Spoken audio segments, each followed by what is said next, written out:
સંબંધ અને વિધેય ચેપ્ટરમાં આપણે આગળ વધીએ. ધોરણ 11 નું આ ચેપ્ટર છે. મેં તમને પહેલા પણ કહ્યું ધોરણ 12 ની અંદર પણ સંબંધ અને વિધેયમાં આગળ ભણવાનું છે. તો અહીંયા આપણે સ્વાધ્યાય 2 નો ત્રીજો દાખલો f of x બરાબર આપણને વિધેય વ્યાખ્યાયિત કરીને આપ્યું છે. ફક્ત એનો પ્રદેશ શોધો. પછી એક ઉદાહરણ આપ્યું છે f of x બરાબર એનો પણ પ્રદેશ શોધો. તો તમને થશે વિસ્તાર, તો વિસ્તાર શોધો એવો દાખલો JEE માં પૂછાઈ ગયો છે. પણ વિસ્તાર શોધવાનું કામ હું JEE નો વિડિયો લેક્ચર લઈશ JEE સેક્શનમાં, ત્યારે હું તમને આનો વિસ્તાર શોધતા શીખવાડીશ અને એની વધારે થોડી પ્રેક્ટિસ પણ કરાવીશ. બરાબર. અત્યારે હાલ આપણે સ્વાધ્યાય 2 એનો ત્રીજો દાખલો અને ઉદાહરણ ગણું છે, ફક્ત પ્રદેશ જ પૂછ્યું છે, તો આપણે પૂરો કરીશું. વિસ્તાર શોધવાનો દાખલો, આનો વિસ્તાર શોધી શકાય અને એવો દાખલો JEE ની મેઇન પરીક્ષામાં પૂછાયેલો છે. એટલે કેવી રીતે વિસ્તાર શોધાય એની ચર્ચા પછી કરીશું. અહીં આપણે પ્રદેશ શોધવો છે. પ્રદેશ એટલે શું? તો x ઘટકોનો ગણ.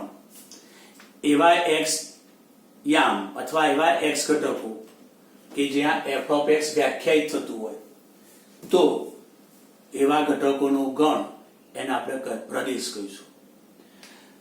તો એ ભાગાકાર સ્વરૂપ છે એટલે અંશ ભાગ્યા છે. જો છેદમાં 0 આવે તો શું લખીએ છીએ આપણે કે ભાઈ અવ્યાખ્યાયિત થશે. તો છેદમાં રહેલું જે દ્વિઘાત સમીકરણ છે એના બે અવયવ પાડો આપણે. તો હું ડાયરેક્ટ બે અવયવ લખું. 12 ના એવા ભાગ પાડીશું કે -8 આવે એટલે 6 દુ 12, x -6 અને x -2. જોઈ લો 6 ને 2 8 થઈ ગયા, 6 દુ 12. ન ફાવે તો પછી x² - 8x વત્તા 12, 6 દુ 12 -6x -2x વત્તા 12 કરી નાખો. આવે અહીંથી x સામાન્ય કાઢો, પછી -2 સામાન્ય કાઢો. બરાબર. તો જોઈ લો એક x - 6 અવયવ અને બીજો x - 2 અવયવ. આ તમને આવડે છે. બરાબર. એ રીતે મેં કામ કર્યું છે. હવે જો અહીંયા કે અંશ ભાગ્યા જો છેદ 0 થશે, છેદ 0 થશે તો છે અવ્યાખ્યાયિત. અવ્યાખ્યાયિત થશે તો f of x વ્યાખ્યાયિત થશે નહીં, f of x અવ્યાખ્યાયિત થશે.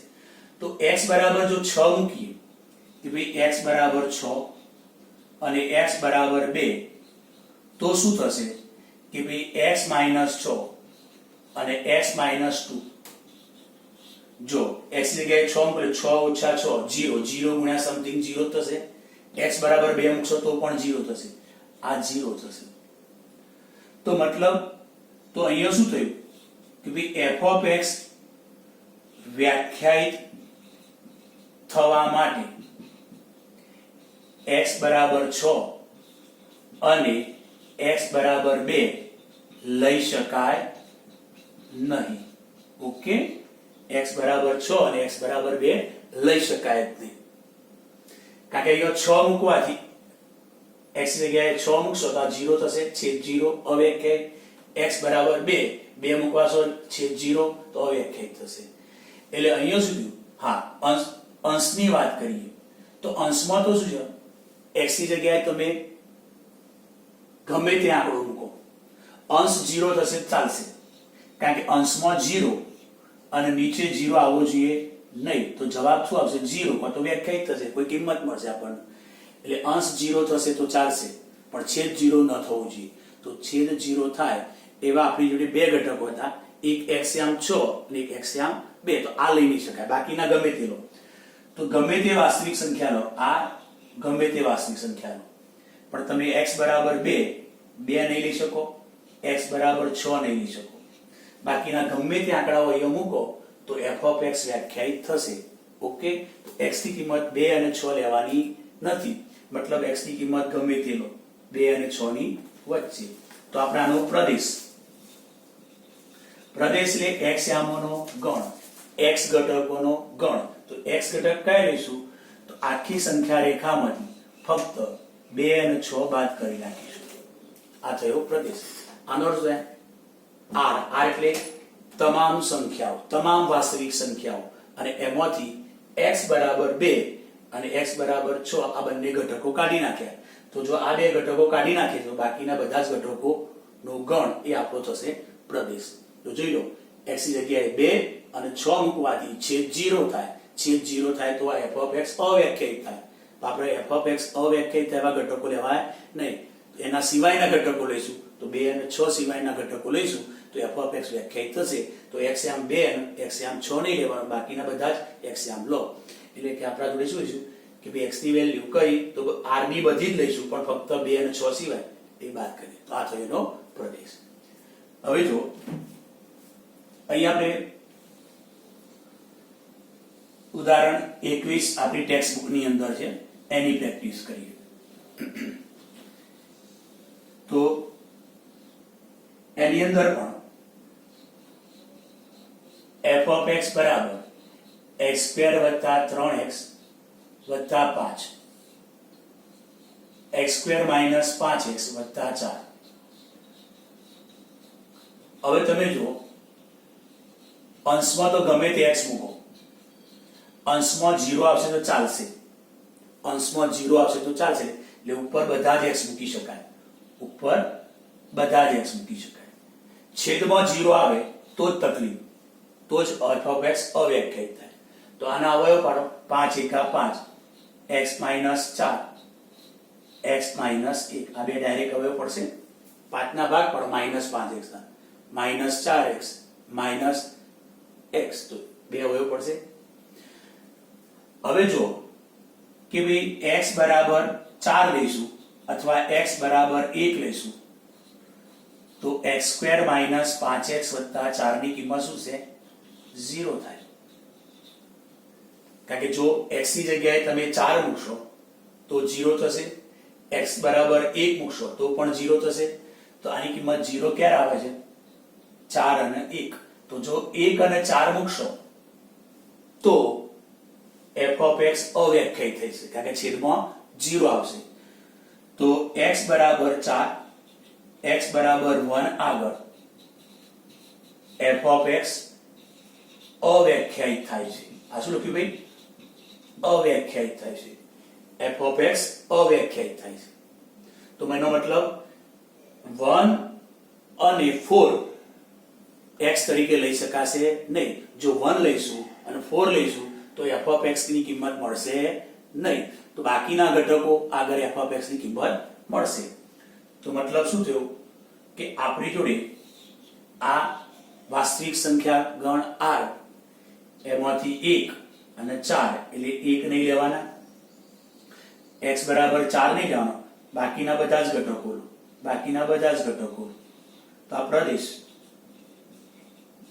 લખવું હોય તો શું થાય? આ બાજુ -∞ થી 1 વિવૃત, પછી યોગ 1 થી 4 વિવૃત, પછી પાછું લખાય યોગ.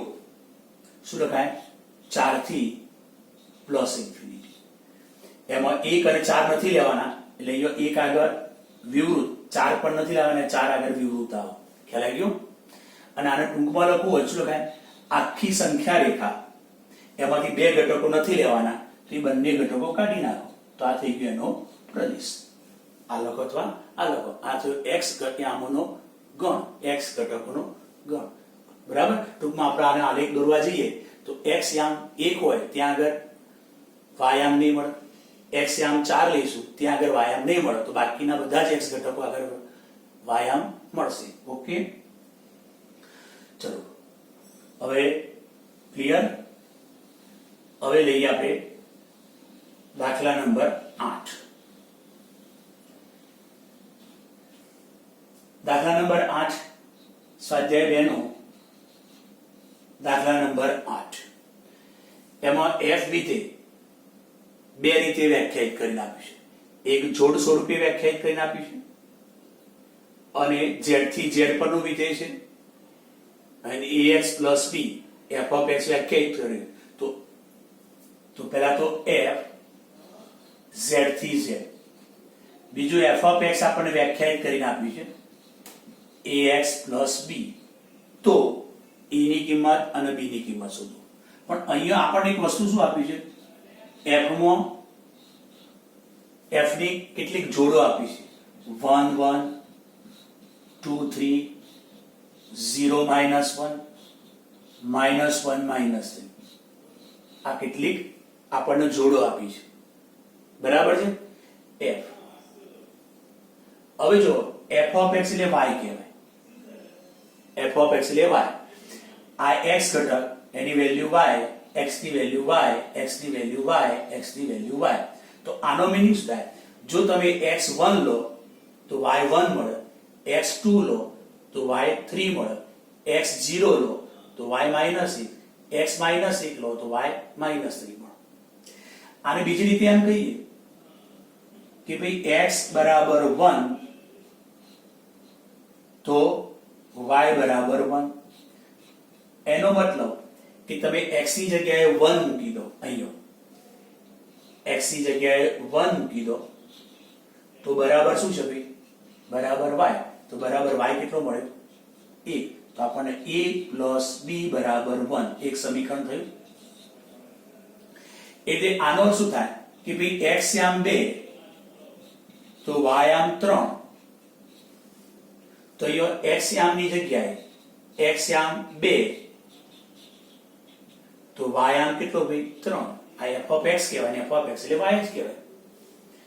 તો આપણને 2a પ્લસ b બરાબર 3 આ બીજું સમીકરણ બન્યું. એટલે આગળ પણ આ એક જોડ છે કે ભાઈ 0 -1. તો આનો શું થાય? x 0 લઈએ તો y -1 મળે. એટલે આપણે x ની જગ્યાએ અહીંયા 0 મૂકો, x 0 મૂકો એટલે આપણને અહીંયા 0 પ્લસ b બરાબર માઈનસ. તો જો b ની કિંમત -1 આવી ગઈ. પછી અહીંયા -1 -3. આનો મીનિંગ શું થાય તો એ સમજી લો. x બરાબર -1 ત્યારે y બરાબર -3. આ જ વસ્તુ લીધી છે. મીનિંગ એક જ છે કે ભાઈ x -1 એટલે કે જો x -1 મૂકીએ તો y કેટલો મળે છે ભાઈ? -3.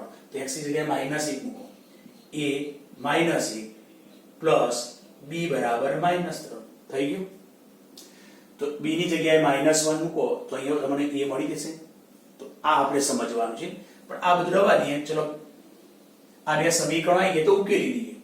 એ કામ કરીએ કે ભાઈ આ બે સમીકરણો આવી ગયા, ઉકેલી દઈએ. તો ચલો a પ્લસ b બરાબર 1 સમીકરણ 1, 2a પ્લસ b બરાબર 3 સમીકરણ 2. બાદબાકી કરીએ. a ઓછા 2 એટલે અહીંયા માઈનસ a, b જતો રહેશે એટલે 0, 1 ઓછા 3 એટલે -2. તો બોલો a કેટલા આયા ભાઈ? a 2 આવી ગયા. હવે જો a ની કિંમત 2 આવી તો સમીકરણ 1 માં મૂકો. સમીકરણ 1 માં a ની જગ્યાએ a આવી ગયું તો આપણે b શોધવાનું છે. તો ચલો એ 2 મૂકી દો. a ની જગ્યાએ 2 મૂકી દઈશું. ચલો a બરાબર 2 મૂકી દા તો b 1 -2. તો જો b બરાબર -1 આવી ગયા. તો આની અંદર શું શોધવાનું હતું? a અને b ની કિંમત શોધવાની હતી. ખ્યાલ આવી ગયો? ખાસ વસ્તુ આ સમજવાની ફરીથી સમજાવી દઉં તમને. જો એ દાખલો પૂરો થઈ ગયો. a ની કિંમત 2, b ની કિંમત -1, a અને b શોધો. દાખલો પૂરો થઈ ગયો છે. પણ અહીંયા તમને વ્યવસ્થિત ફરીથી સમજાવી દઉં કે ચલો આ રીતે f ઓફ x આ રીતે વ્યાખ્યાયિત કરીને આપ્યું છે. જો તમે x ની જગ્યાએ x ની કિંમત મૂકો તો સામે y ની કિંમત મળે. પણ અહીંયા આપણે વ્યાખ્યાયિત કરીને આપ્યું છે. ધારો કે ચલો પહેલો 1 1. તો આનો મતલબ શું થાય કે x1 લઈશું ત્યારે y1. તો x1 ત્યારે y1 આવું થયું. તો આનો મતલબ x1 એટલે અહીંયા x ની જગ્યાએ તમારે 1 મૂકવાનું છે. અહીંયા x કેટલો આવ્યો? 1. તો અહીંયા x ની જગ્યાએ 1 મૂકી દો, x ની જગ્યાએ 1 મૂકી દો બરાબર. પછી આનો એટલે આ સમીકરણ થઈ છે a પ્લસ b બરાબર 1. અહીં 2 3 નો અર્થ શું થાય કે x1 x2 તો y3. મતલબ x ની જગ્યાએ અહીંયા તમે 2 લેશો તો બરાબર y3. એટલે તમે અહીંયા x2 મૂકો છો તો y કેટલો મળે છે? તો y મળે છે 3. ઓકે. હવે f ઓફ 2 f ઓફ 2 એટલે x ની જગ્યાએ કેટલા મૂકવાના ભાઈ? f ઓફ 2 એટલે x ની જગ્યાએ 2 મૂકવાના, એટલે અહીંયા આપણે x ની જગ્યાએ 2 મૂકી દઈએ. ઓકે, એ ત્યાં શું બોલાય? f ઓફ 0 બરાબર -1. આનું શું બોલાય? f ઓફ -1 બરાબર -3. એટલે ફરીથી બોલો, f ઓફ 1 બરાબર 1, f ઓફ 2 બરાબર 3, f ઓફ 0 બરાબર -1, f ઓફ -1 બરાબર -3. ઓકે, ચલો હવે ક્લિયર થઈ ગયું કોન્સેપ્ટ. હવે આપણે જોઈએ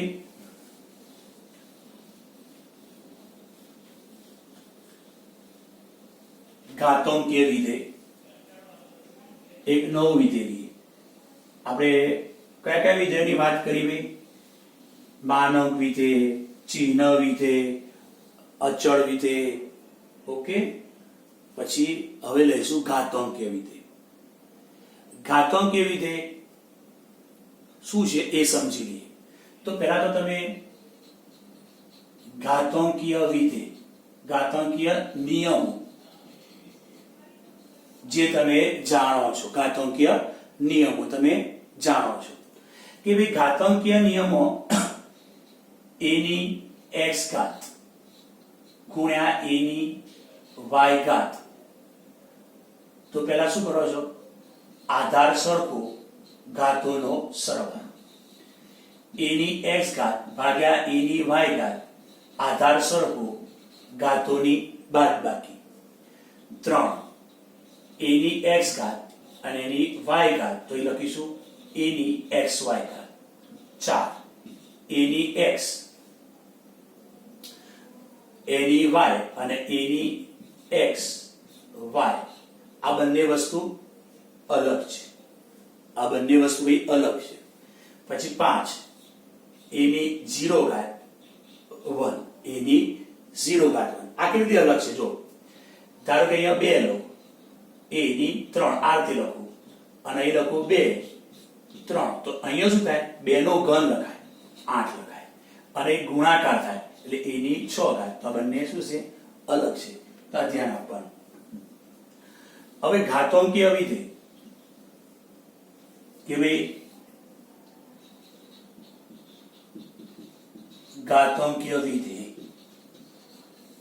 તો f from r થી r, f of x બરાબર a raised to x.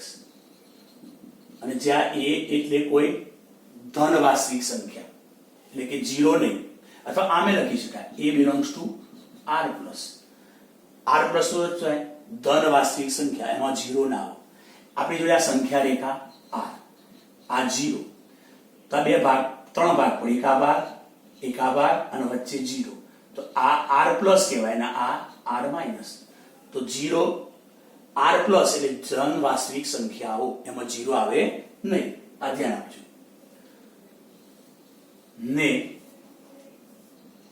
ને ઘાતાંકીય વિધેય કહે છે. આને ઘાતાંકીય વિધેય કહેવાય. અને એમાં એની કિંમત હંમેશા કોઈ ધન વાસ્તવિક લેવાય, 0 લેવાશે નહીં. હવે આ ઘાતાંકીય વિધેય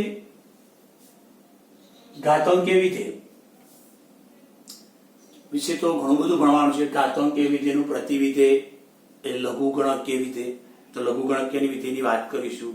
ઘાતાંકીય વિધેય, વધતું વિધેય, ઘટતું વિધેય, આ બધી ચર્ચા કરવાની છે. પણ આવા જે શબ્દો છે વધતું, ઘટતું, એ બધું આપણે 12મા ધોરણની અંદર વાત કરવાની છે. એટલે થોડું બહુ ડિટેલ્સમાં અત્યારે નહીં જઈએ, પણ જ્યારે ઘાતાંકીય વિધેય આપણે 12મા ધોરણમાં આવશે ત્યાં વધતું, ઘટતું, ત્યાં આગળ ફરીથી હું વધતું ઘટતું કેમ થાય છે બતાવીશ. અત્યારે ખાલી એનો આલેખની ચર્ચા કરીએ, એના પ્રદેશની ચર્ચા કરીએ, બરાબર, એના વિસ્તારની ચર્ચા કરીએ. બસ આટલી ચર્ચા કરીશું. વધતું ઘટતુંની પછી ચર્ચા કરીશું, બરાબર છે. કારણ કે અત્યારે હું વધતું ઘટતુંની બધી વાત કરવા જઈશ તો પણ થોડી મગજમાં હાલ નહીં ઉતરે, એટલે આપણે નેક્સ્ટ 12મા ધોરણની અંદર વાત કરીશું. હા, કદાચ JEE ની અંદર કોઈ એક્ઝામ્પલ આવશે, બરાબર, તો ત્યાં આગળ હું સ્પષ્ટ સમજાવી દઈશ, બરાબર. હવે આપણી જોડે એક તો આ જે a ખરો f of x એટલે y કહેવાય a raised to x. હવે એનો આલેખ દોરીએ કે જો ભાઈ a ની કિંમત ધારો કે a બરાબર 2 લો તો આપણે જોડે y બરાબર 2 raised to x થાય. તો 2 raised to x નો આલેખ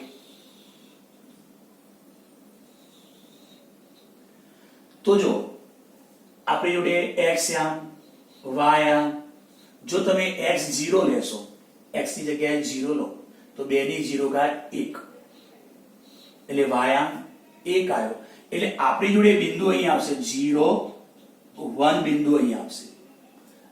x આમ 0 અને y આમ 1 અહીંયા બિંદુ આવશે. પણ ધારો કે x આમ હું 2 લઉં તો 2 ની 2 ઘાત 4 આવશે. તો અહીંયા આપણે જોઈ શકીએ છીએ 2 ની 4 ઘાત. ઓકે, x આમ આપણે 3 લઈએ 3 તો x આમ 3 2 ની 3 ઘાત એટલે 8 એટલે આપણા જોડે આવશે 3 8.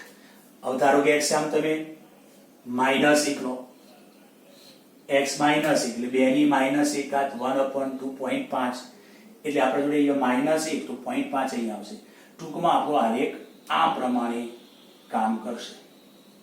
અહીં 0 નો નહીં અડે 0 નો ટચ નહીં થશે. એમ લાગશે કે આલેખ કેવો થશે 0 ની આમ નજીક નજીક નજીક નજીક હશે પણ 0 નહીં અડે. કેમ ખબર છે?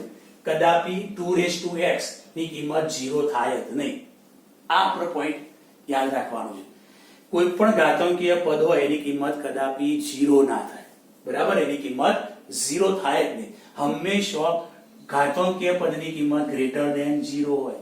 ઇક્વલ 0 ના થાય ને ઋણે આની કિંમત ઋણે ના આવે.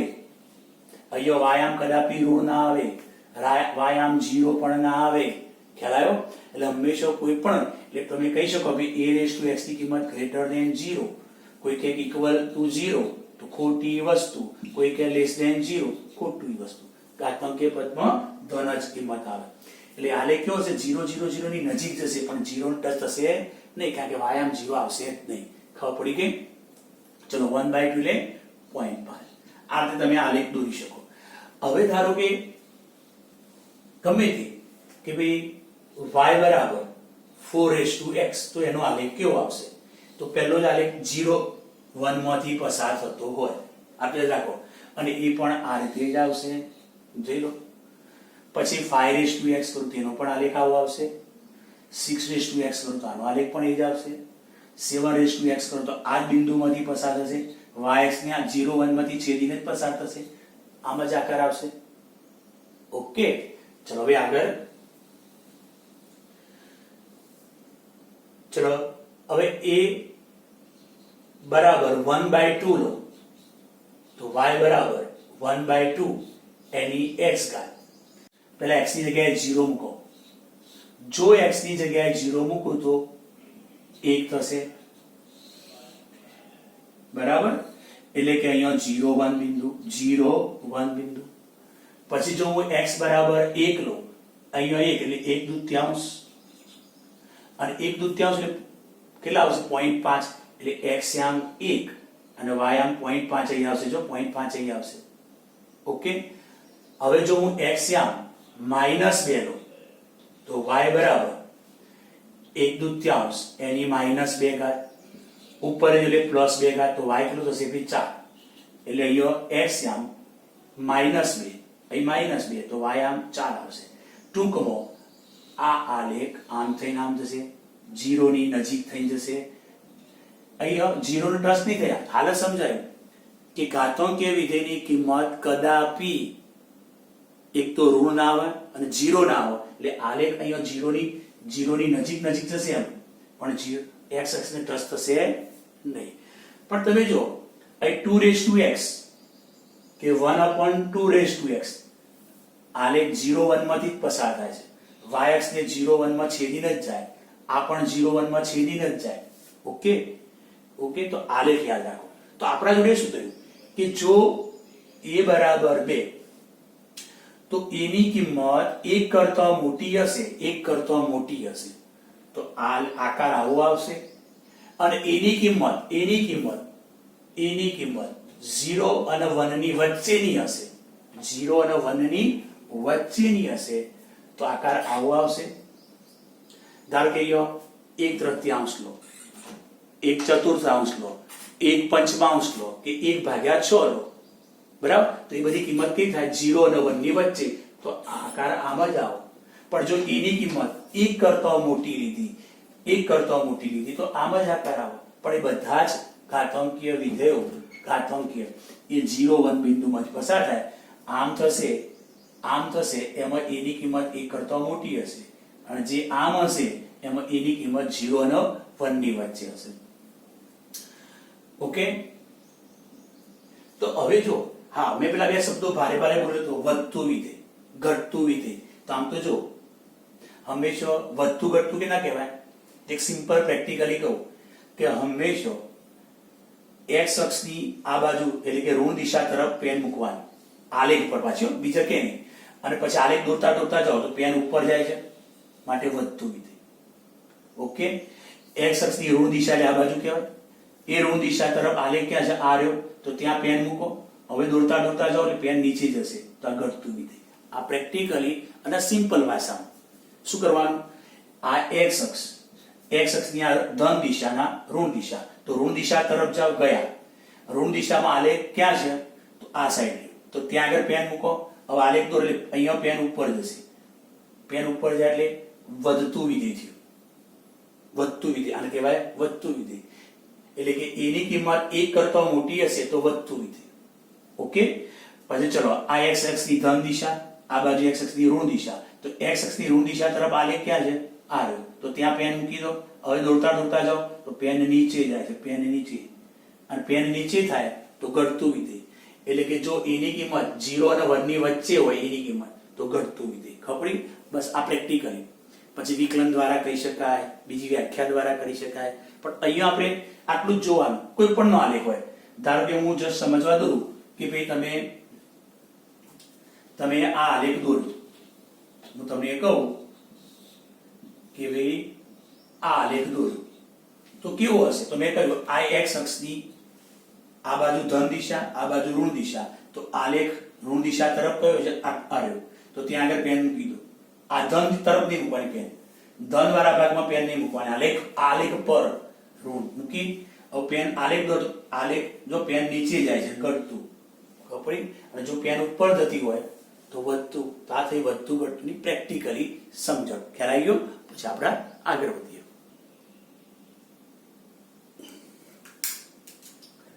જો હવે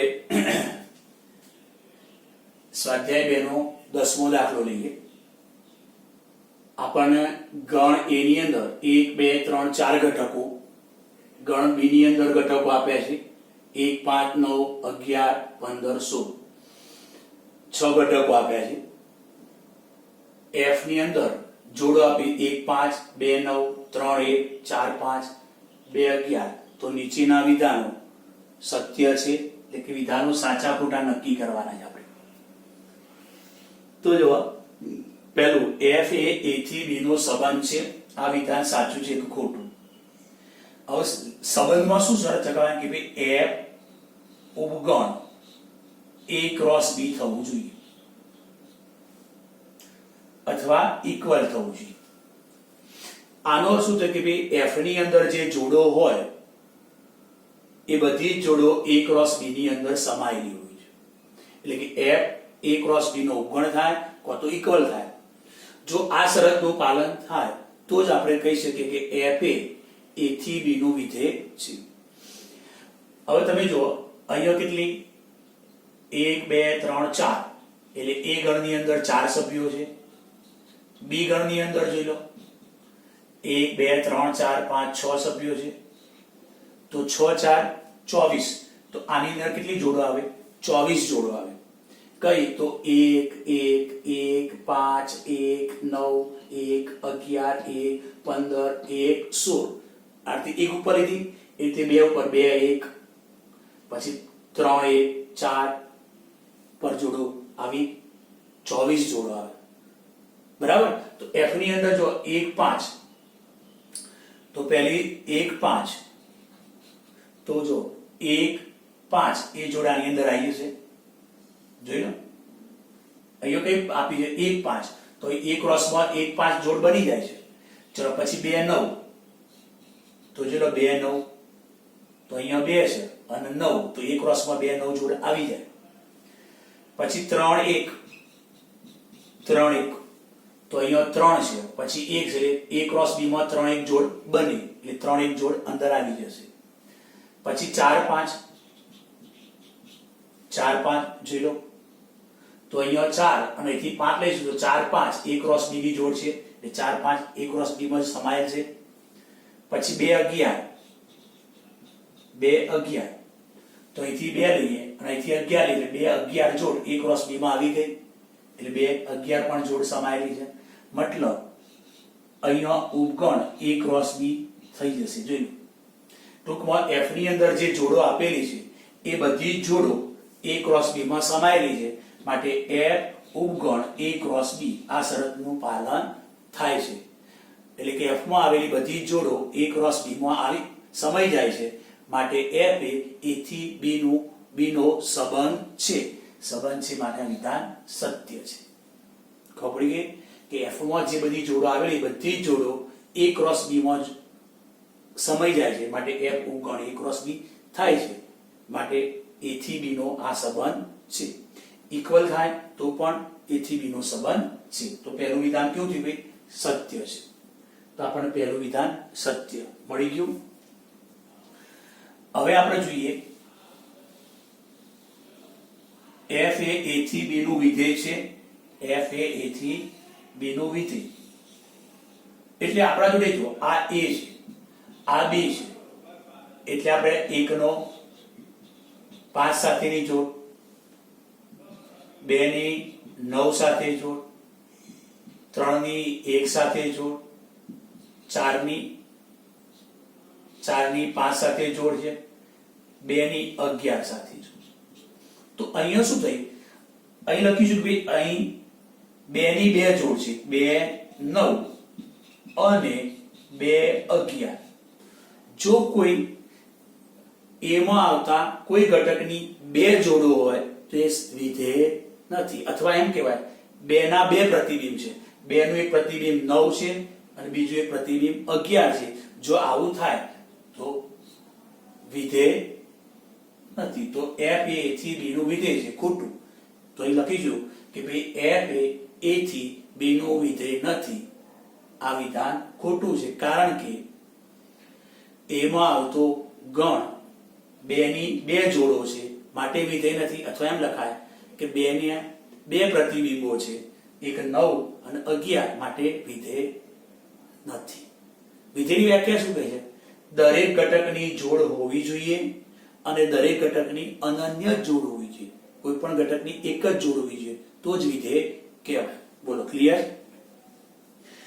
હવે આપણે લઈએ 11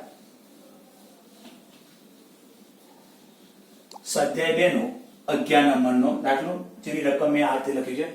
F એ Z ક્રોસ Z નો ઉપગણ છે અને F વિધેય આ રીતે આપણને વ્યાખ્યાયિત કરીને આપ્યું છે. તો શું આ વિધેય છે?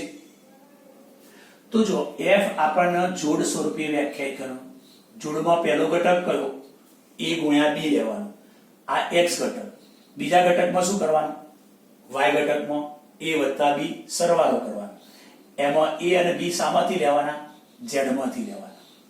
એટલે જો આ X છે અને આ Y છે એટલે આપણે કહીએ XY જોડ. એમાં X કેતા બનાવવાનો? A અને B નો ગુણાકાર કરી. Y કેતા બનાવવાનો? A વત્તા B કરી. A અને B ક્યાંથી લેવાના? તો belongs to Z ગણમાંથી. હવે તમે જો કે ભાઈ A બરાબર 1 લો અને B બરાબર 6 લો તો આપણા જોડે જો XY A ની જગ્યાએ 1, B ની જગ્યાએ 6, 1 6 તો આપણા જોડે શું મળશે? અહીંયા 6 7 આવું થશે. હવે A બરાબર 2 અને B ની જગ્યાએ 3 લો તો અહીંયા આપણા જોડે A ની જગ્યાએ 2 અને B ની જગ્યાએ 3 મૂકી દો તો અહીંયા 2 + 3 કેટલા થયા? 6 5. તો અહીંયા શું થયું કે F ની અંદર 2 જોડો આવી, એક 6 7 6 5 એટલે XY તો 6 7 મળ્યું અને XY 6 5 જોડ મળ્યું. મતલબ આપણને શું થયું? 6 ની 7 સાથે જોડ મળે છે, 6 ની 5 સાથે જોડ મળે છે, મતલબ 6 ની 2 જોડ મળે છે. અથવા એમ કહેવાય 6 ના 2 પ્રતિબિંબ મળે છે. 6 નું એક પ્રતિબિંબ 7 છે, બીજું પ્રતિબિંબ 5 છે, માટે f વિધેય નથી. શું લખશો ભાઈ? f વિધેય નથી. તો પ્રશ્ન હતો શું f એ z થી z નું વિધેય છે? ના, કારણ કે અહીંયા બે જોડો 6 7 6 5 એમ 6 ની 2 જોડો મળે છે, 6 ના 2 પ્રતિબંધ મળે છે, માટે વિધેય નથી. ક્લિયર? અને હવે